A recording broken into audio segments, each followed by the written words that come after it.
अस्सलाम वालेकुम नाज़रीन, मैं हूँ वकास अज़ीम और आप देख रहे हैं मेरा यूट्यूब चैनल वकास अज़ीम रिपोर्टर के नाम से। आप इसे यूट्यूब पर सर्च कर सकते हैं, सब्सक्राइब कर सकते हैं और लाइक कर सकते हैं और वीडियो से मुताल्लिक़ अपना फ़ीडबैक लाजमी दें। नाज़रीन, 24 घंटे का दौरानिया हो चुका है और 24 घंटे कबल इसी जगह पर पाकिस्तान तहरीक-ए-इंसाफ के मरकज़ी रहनुमा रऊफ़ हसन को पर हमला किया गया था और उस हमले के 24 घंटे गुजरने के बावजूद अभी तक इस्लामाबाद पुलिस की जानिब से जो 5 अफराद, नामालूम अफराद या हिजड़े उनको कह लें, जिन्होंने रऊफ़ हसन पर हमला किया था, उनकी गिरफ़्तारी से मुताल्लिक़ किसी किस्म की कोई पेशरफ़्त नहीं हो सकी और इस्लामाबाद पुलिस ने अभी तक उनको ना गिरफ़्तार किया है, ना उनकी निशानदही हुई है। अलबत्ता रऊफ़ हसन ने जो FIR दर्ज कराई है उसके ऊपर भी अब मुतज़ाद ख़बरें आना शुरू हो चुकी हैं, क्योंकि रऊफ़ हसन ने और पाकिस्तान तहरीक-ए-इंसाफ ने उस FIR को भी मुस्तरद कर दिया है। अब इस्लामाबाद पुलिस ने रऊफ़ हसन के जो मुल्ज़मान हैं उनको गिरफ़्तार करने के लिए भी ख्वाजा सराओं की मदद तलब कर ली है।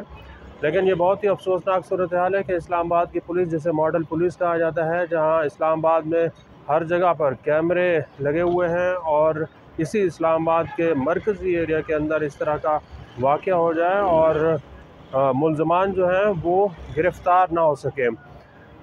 ये बहुत अजीब सी सूरत हाल है कि इस्लामाबाद में अमन व अमान की सूरत हाल है वो इंतहाई ख़राब है। यहाँ पर चोरी डकैती के वाक़यात होते रहते हैं, कत्ल के वाक़यात होते रहते हैं, लेकिन इस्लामाबाद पुलिस जो है वो टस से मस नहीं होती। अलबत्ता मुख्तलिफ़ जो गलियाँ हैं, सड़कें हैं, शाहराएँ हैं, यहाँ पर आपको इस्लामाबाद पुलिस के अहलकार घूमते फिरते नज़र आएंगे, पेट्रोलिंग करते हुए नज़र आएंगे। लेकिन जहाँ जराइम को रोकने की बात है तो इस्लामाबाद पुलिस इसमें जो है वो कोई ख़ास कामयाबी उसको नहीं मिलती। ख़ास तौर पर जो हाई प्रोफाइल केसेस होते हैं उसमें इस्लामाबाद पुलिस के जो रिकॉर्ड है वो ख़राब है। देखें कि रऊफ़ हसन के मुल्ज़मान अभी तक गिरफ़्तार नहीं हुए। शायर अहमद फ़रहाद को उठाया गया है, अगवा किया गया है, उसके मुल्ज़मान का भी अभी तक कुछ पता नहीं चल सका। तो आज का जो वीलॉग है इस पे हम जो इस्लामाबाद में जो अहम डेवलपमेंट होती जा रही है उसके ऊपर बात करेंगे। ख़ास तौर पर अब पाकिस्तान तहरीक-ए-इंसाफ के जो रहनुमा हैं उन्होंने रोपोशी अपनी ख़त्म करने का ऐलान कर दिया है। हम्माद अज़हर अब से थोड़ी देर पहले यहाँ इस्लामाबाद में पाकिस्तान तहरीक-ए-इंसाफ के मरकज़ी सेक्रेटेरिएट में आए हैं और उन्होंने मीडिया से भी गुफ्तगू की है, जिसमें हम्माद अज़हर ने यह कहा है कि अब पाकिस्तान तहरीक-ए-इंसाफ के जितने भी रहनुमा इस वक्त रोपोश हैं वो मंजर आम पर आएंगे।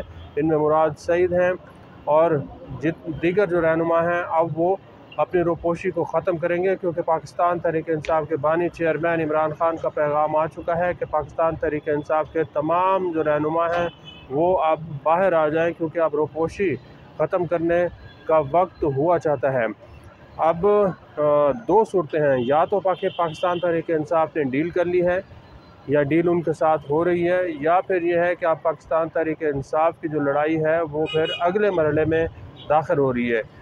डील की सूरत में ये होगा कि फिर पाकिस्तान तहरीक-ए-इंसाफ के जो रहनुमा हैं, वर्कर्स हैं, वो जेलों से भी बाहर आ जाएंगे और ख़ास तौर पर 9 मई के जो मुल्ज़मान हैं उनके जो मुकदमात हैं उनके ऊपर भी पेशरफ्त होना शुरू हो जाएगी। अगरचे पाकिस्तान की फ़ौज के तर्जुमान ये कह चुके हैं कि 9 मई के जो मुल्ज़मान हैं उनको किसी सूरत नहीं बख्शा जाएगा और उनके मुकदमात का जो है वो कोई ना कोई उनको सज़ा या फिर जज़ा दी जाएगी।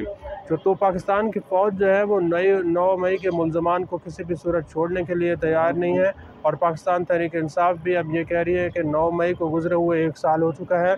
अब इसलिए तमाम तर जो जुल्म और जबर का दौर है इसको ख़त्म होना चाहिए, रोपोशी ख़त्म होना चाहिए और अगर लड़ाई करनी है तो फिर आमने सामने आकर लड़ाई होनी चाहिए। दूसरी सूरत यह है कि अगर डील हो रही है तो फिर उसमें पाकिस्तान तहरीक-ए-इंसाफ के जो लोग हैं वो फिर थोड़ा उनके ऊपर हल्का हाथ रखा जाएगा। मसलन कि अब जो डेवलपमेंट हुई है जिसमें पाकिस्तान तहरीक-ए-इंसाफ के सदर हैं परवेज़ इलाही, वो जेल से ज़मानत पर रिहा हो चुके हैं और अपने घर भी पहुंच चुके हैं और उनकी तस्वीरें भी मंजर आम पर आ चुकी हैं, जिसमें वो अपने फैमिली के साथ, अहल खाना के साथ खड़े हुए दिखाई दे रहे हैं।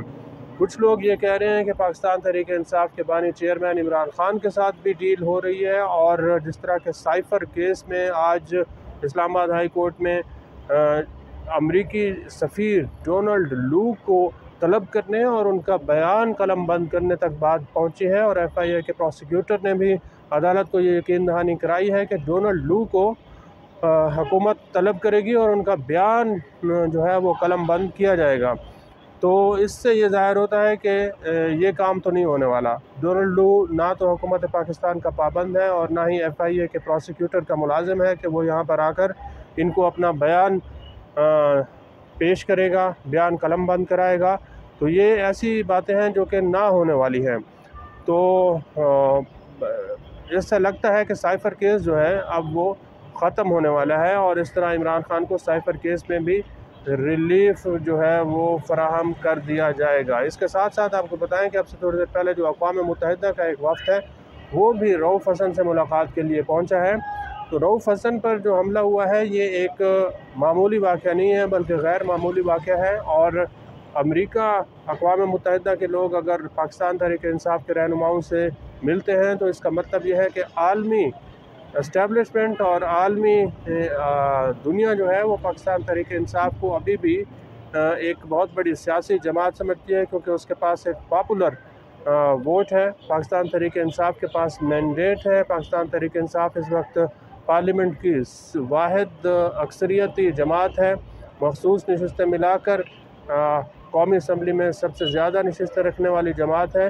तो पाकिस्तान तहरीक इंसाफ के साथ मुज़ाकरात का जो सिलसिला है वो ऐसा लगता है कि अब लड़ाई के बाद शुरू होने वाला है, क्योंकि बिलावल भुट्टो ज़रदारी भी ये कह चुके हैं कि इन जो मौजूदा सियासी सूरत हाल है इसका वाहिद हल तो मुज़ाकरात ही है। लेकिन पाकिस्तान तहरीक इंसाफ के लोग कहते हैं कि वो सियासी जमातों से मुज़ाकरात नहीं करेंगे बल्कि पाकिस्तान की एस्टेब्लिशमेंट से मुज़ाकरात करेंगे। सूरत हाल कुछ इसी तरह की है कि मज़ीद इसके ऊपर जो डेवलपमेंट है वो हो रही हैं और पाकिस्तान तहरीक इंसाफ के लिए खुशखबरियाँ आना शुरू हो चुकी हैं, क्योंकि अब पाकिस्तान तहरीक इंसाफ ने लड़ाई या फिर डील जो भी इसको आप समझ लें उस नतीजे पर पहुंच चुकी है कि अब ये जो पूरा 1 साल का दौरानिया गुजरा है 9 मई 2023 से लेकर 9 मई 2024 तक, इसको किसी न किसी सूरत में ख़त्म करना है, इस चैप्टर को क्लोज़ करना है। क्योंकि पाकिस्तान तहरीक इंसाफ अब एक नई जो तहरीक है वो भी शुरू करने वाली है और इसमें जमीयत उलमा इस्लाम फजलुर रहमान ग्रुप का कलीदी किरदार होगा और पाकिस्तान तहरीक इंसाफ और JUIFA का एक ऐसे समझ लें कि मुआहदा होने वाला है। दोनों जमातें तहरीक तहफ़्फ़ुज़ आईन पाकिस्तान के तहत आगे बढ़ेंगी और JUIFA पाकिस्तान तहरीक इंसाफ का साथ देगी और ये एक ऐसी तहरीक होगी जो कि आइन पर अमल दरामद कराने के लिए आगे बढ़ेगी, शफाफ इलेक्शन के लिए आगे बढ़ेगी और जिसका जितना मैंडेट मिला है उसी के मुताबिक उसको हुकूमत करने का इख्तियार दिया जाएगा। क्योंकि जो आलमी इदारे हैं वो ये समझते हैं कि मौजूदा हुकूमत है इसके पास मैंडेट नहीं है बल्कि किसी और के मैंडेट पर शहबाज शरीफ ने हुकूमत बनाई हुई है। आज के लिए इतना ही। इस वीडियो को आप कमेंट सेक्शन में जाकर लाइक कर सकते हैं और अपनी राय का भी इज़हार कर सकते हैं। बहुत बहुत शुक्रिया।